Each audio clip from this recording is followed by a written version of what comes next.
like to introduce none other than Katt Williams. What up, Katt? How are you, sir? With so much drama and comedy, it's kind of hard being K-A-double-T, but somehow, some way, keep coming up with funny ass stuff like every single day. May I kick a little for TMZ and make a few ends as I breeze Through. and the party's still jumping and my mama ain't home. I got Tigger in the living room getting it on, and we ain't leaving till 6 in the morning. So what you want to do? All right. We can't do that part. What up, Red Grand Soul through the building too? What up, Red? Ladies and gentlemen, Red Grand. Hey. The hilarious one. So, let's see. Let's back up a couple days. Tuesday morning, I was asleep in Orlando. I was down there doing some stuff with my grandparents, trying to get them right. My phone's like a real man. Did y'all hear that, man out there? The man said he spent the weekend tending to his I grandparents. took Monday, Tuesday, and Wednesday off. And what you did was spent the weekend lying to 3 of your side girls. Grown man status. My phone starts going crazy. Like, yo, first it was 2 emails, 2 DMs, and a text. You thought it was going down, right? Like, my Tinder is... Can you play that little clip right there? This is my favorite part of it, by the way. Play the... There's a video posted, 2 videos. One is about me. Let's listen to the end part. Oh, no. This is funny. I hate watching myself. Go ahead, play it. And if you want to be a bouncing tiger, you just heard from Bouncer. Now I'm getting on my private jet, and I'm going to court. But when I come back, I'm coming right back to the A. Katt Williams out. It was just so far from the actual occurrence that it was bothersome, and I made a mistake, and so I wanted to be as egregious as I was when I came at you. I wanted to be as egregious when I came to deliver my apology for that. Thank you, sir. And not to overstep, but I also owe a humongous apology to Kevin Hart, and so I wanted you to be the person that got that as well. It doesn't matter how accurate you are. Even Steph Curry on occasion misses a shot. Mm-hmm. Now, he would be delusional if he acted like we didn't just see that he had an air ball, or we didn't just see that he, made a mistake, that he shot a brick. Right. He would be stupid if he went, no, that went in. No, Steph, it didn't go in. Yeah, all of them go in. No, Steph, all of them don't go in. Okay. So I should have, this is what happened. Atlanta means so much to me because of the years prior to Pimp Chronicles and the years after Pimp Chronicles, and how consistent Atlanta has been with their love for me, to the point that people often think I'm from Atlanta. Mm-hmm. So when I did the show at Phillips, I kind of lost myself, and I didn't do my stand-up performance. I actually did an hour of talking to Atlanta because I love Atlanta, and I made a lot of mistakes and said a lot of things that just be in Katt Williams' head, but I was not talking to the world. I was talking to the city of Atlanta. Got you. And I should have never mentioned Kevin Hart's name. That is the reigning king of comedy if you ask for popular consensus. So now the fact that he's a black man like me, and the fact that I attacked him with such vitriol at a time when our country is already divided in every way it could be divided, racially, politically, economically, socially, religiously. Like, the fact that I, while being on stage pretending to be higher than that, would then stoop down to the same level and try to embarrass Kevin Hart in front of his children and loved ones after all the hard work he's done since the year 2002 is just regrettable on my part. So I humbly apologize to not only Kevin Hart, but Heartbeat Productions, the Plastic Cup Boys, and anybody associated with Kevin Hart. That was a mistake on my part, because I don't love Kevin. I love Tori. Tori's a friend of mine. Okay. So I might have. It doesn't matter. I don't need an excuse. I'm sorry for having mentioned Kevin's name at all. Having said that, I didn't make a total mistake. I meant to cut the snake, but I meant to cut the head of the snake.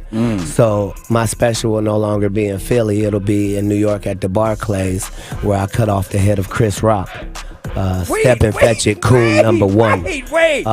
My special will be called Smaller and Brighter.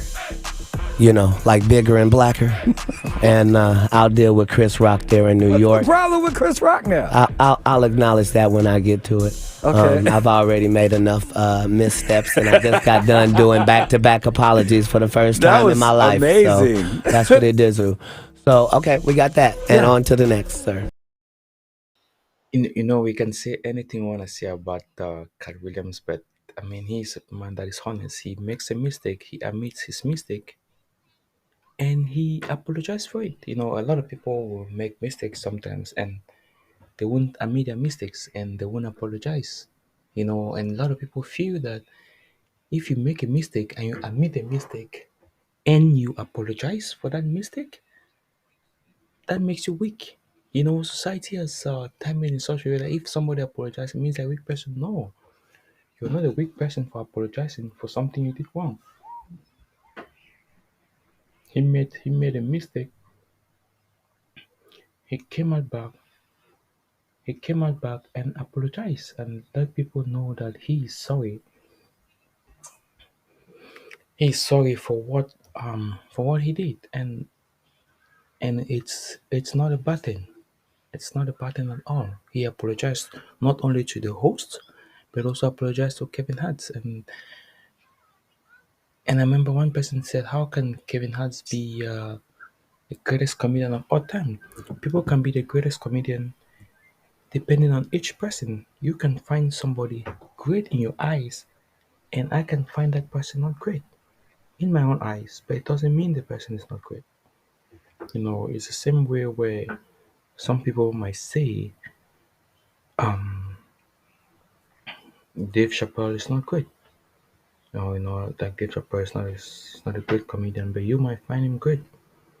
But it doesn't mean that he's not great. So I think we should learn to celebrate people and know that it is not a bad thing if you apologize for your wrongs. It makes you more human, it makes you more approachable, it makes you more likable because at the end of the day, no one is perfect. Thank you. Let's continue watching. We talked a lot about, the current state of comedy, up and down. Where do you see the future of comedy? It's magnificent. Better than it's ever been. Are you kidding? In the hands of Hannibal Buress and Gerard Carmichael and the like. I mean, with Key and Peele out there burning up the waves. I'm so not talking to you right now. Wild 'N Out is bursting a path, are they not? I think we're fine. We're in good hands. I think DC Young Flying will lead us in the appropriate direction. Shout out to another Atlantan. Shout out to you. Yeah. No, comedy is like hip hop. It's forever changing, and even if you ever say that the change is not good, you're just old. The change is always good, for change is always good. Change doesn't know how to be not good. That's the only portion of evolution that is truly real. Red, again, I've known you to be funny all my life. You have. What has Me too. What has changed the most about it since you started? I started when I was 19. It was different then. You know what I mean? I was as a young puppy just in it. You know what I'm saying? When I went on TV, I didn't even know what I was doing. So, I had time to experience more things over the 20 years in comedy. And now the comedy is, it's on the internet too. They doing their little things, whatever, But it's hard to break out like brothers like Katt. Excuse my language. You got a dump button? Thank you. Okay, thank you. And people like that, you know what I mean? It's hard to get to that level. I look at Katt, and he teaches me so much, just about studying your craft, staying on top of your thing, and giving people more than what they usually get. He take care of everybody, man. So, people don't know that part of Katt Williams, A lot of people know, they go on the internet and see that, but for real, I seen them give thousands. Hey. A lot. The IRS is listening. I'm sorry. What you saw was somebody paying his A tax. dollar to a kid. A penny to a kid. Yeah. Here you are, little boy. Here's a brown penny for you. Katt Williams, the giver of pennies. That's right, Internal Revenue Service. He giveth the pennies freely. Watch B103.com, and you can tune in and turn up. My bad. Katt, something else came out, I guess yesterday or today, about you apparently being in another altercation. And how did that story go? Apparent something with some rappers or something, and you heard an accident, and you came down by the hotel to see This if is already confusing. Sir. you came to see what was happening. Sir, let's not hear your confusing story. What did tell the story? Let's hear the truth and watch how crisp and clean it is in 30 seconds. Bow. Me and a group had just pulled into the front of a hotel. Okay. We had just got our bags out and we're getting ready to check in, but we hadn't gotten the bags in yet. We had already pre-checked in. We just needed to go in and announce our arrival. As we were standing there, we heard a loud collision, bang, and it was clearly close. It was clearly vehicles, and it was clearly really bad just from the sound of it. Right. So I took off running around the corner and ran to the intersection to the two cars, and it was two gentlemen in the cars.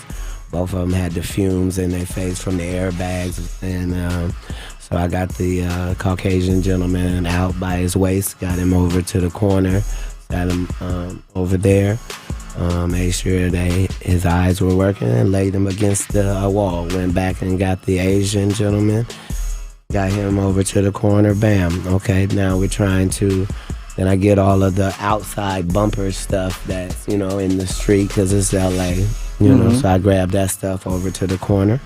Now after that, I put both cars in neutral, because we got to try to get these cars out the intersection. These guys are both stunned and just were in an automobile accident. Right. While I'm doing all of this, there's a voice that I keep hearing heckling me off on the sidewalk. And I'm trying to figure out, why am I doing this? And whoever this person is, they're not over here helping me. They heckling. So after about 8 minutes of this person heckling me, I go over to him and I go, excuse me, as a black person, I would have expected you to come over here and help me, helping a white guy and an Asian guy who was in an accident in the middle of an intersection in Los Angeles. Right. And he said, expletive. Okay. There's no more of that story, sir. It stops there. No, it stops here. Yeah, your hand is swollen. That's what it is, though. And anything else you'd like to add to the story? That was the end of it. Okay. Swollen hand. I didn't say anything about that. I said that was the end of the story. It is extremely funny the way Katt Williams tells stories, and he just ends the stories in the middle. It's like somebody can say, "Hey, tell me your best and memorable trip you've ever undertaken or taken in your lifetime." Because you're like, "Hey, I took a trip to Paris and it was really, really good." You're like, "Sure, tell me about the trip." So I took a flight from Atlanta International Airport, and the plane we went through and landed in Brussels, and had the burger there, and that's the end of the story. It was like, what? Me never even landed in Paris. No, I think comedy is ever evolving, as Katt Williams say, right? It's changing and improving as more comedians come into light and more people do make comedies. You you get to see how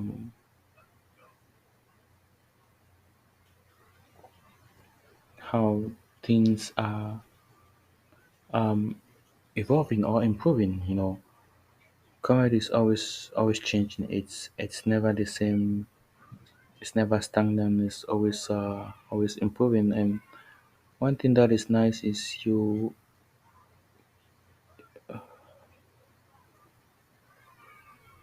get to see comedians now collaborating with one another and supporting one another. It's something that we all need. Like you could see Dave Chappelle, especially during the Chris Rock and Will Smith Oscar slap. You see Dave Chappelle came on stage and joined Kevin Hart in New York there to support them. It's something that it's very, very crucial and important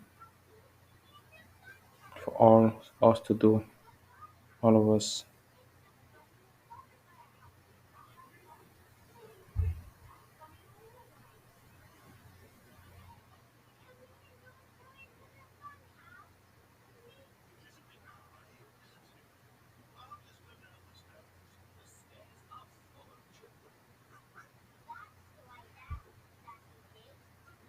So we all really all need to support one another, stand one another, and see each other go, and learn to show appreciation to people that are greater than us.